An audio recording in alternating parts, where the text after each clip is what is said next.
Hey, it's Brett with Know Thy Numbers. Another episode. This particular episode will be highlighting the Watergate Landmark, which is a luxury gated condo community in Alexandria, Virginia.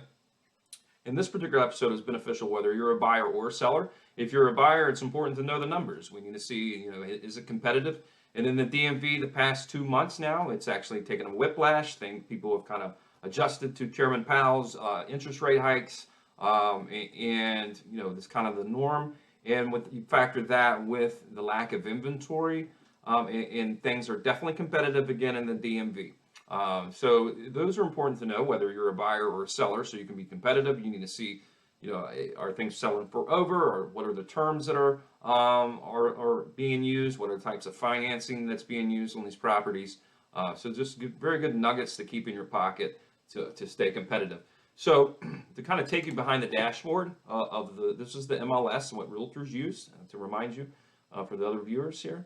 This is what realtors use. This is the data. Anytime a property that's sold on the market, this is what it looks like. Not fancy like it is on Redfin with all the bells and whistles or whatever, but for my purpose, what matters to me is the numbers.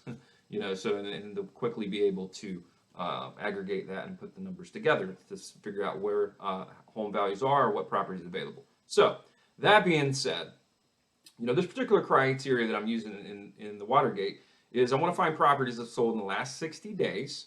And then the other thing I want to look at is, all the way down here is days on market. I only want to choose properties that were on the market for 21 days or less. Okay. The reason why that is I want to eliminate any properties that was on the market for more than 21 days, because most likely if they've been on the 50, 60 or plus days, then that means they were priced wrong and they probably weren't competitive and it wasn't a hot property.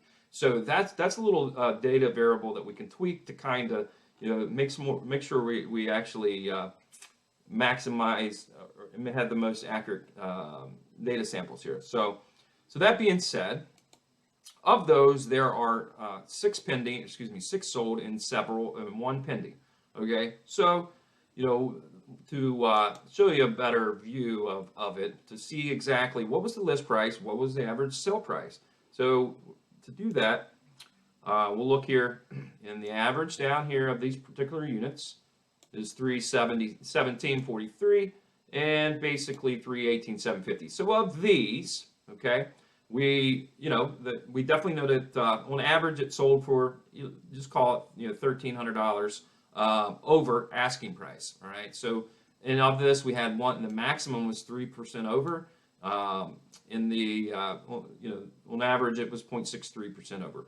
So, and then the other thing is how long it was on the market. The average was 6 days. So if you see something, then we have to be aggressive. We have to come with our best foot forward.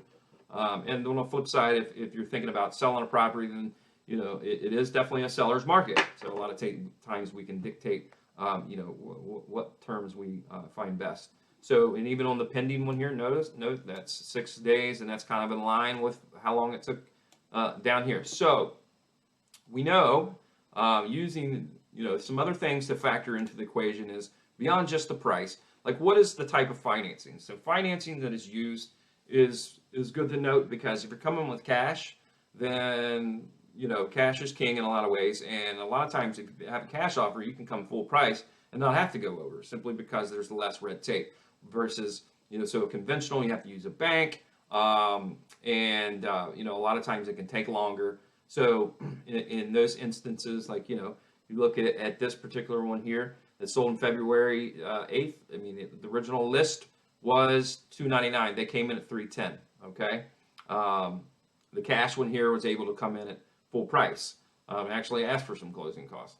And we have one here that 240 came in at 246.5. I mean, a lot of them, obviously we would look at where they are located. Are they updated? But as a combined, this is a good strategy to know that things are moving really quick in this area, and if we want to stay competitive, then we have to come in at full price or offer over if there is, if there are other offers on the table. And at the same time, another thing that's being is standard now, unfortunately, is people are waiving inspections, they are waiving appraisals. And you know, have been cases where we get a client may want to have an inspection done. If there's multiple offers on the table, though, how do we tip the scale? So if we offer full price, one is full price and no contingencies, no inspections, but we want ours, then that means we're gonna have to pay higher. We got to tip the scales by offering more. So there's a lot of moving pieces, both as a buyer and, of course, again, if it's a seller's market, then you can kind of move those pieces as you see fit. So that is the summary of what it takes to learn. What it takes to learn, that's it, yeah. What it takes to win and know the numbers. And let me know if you have any questions. Have a great day. Cheers.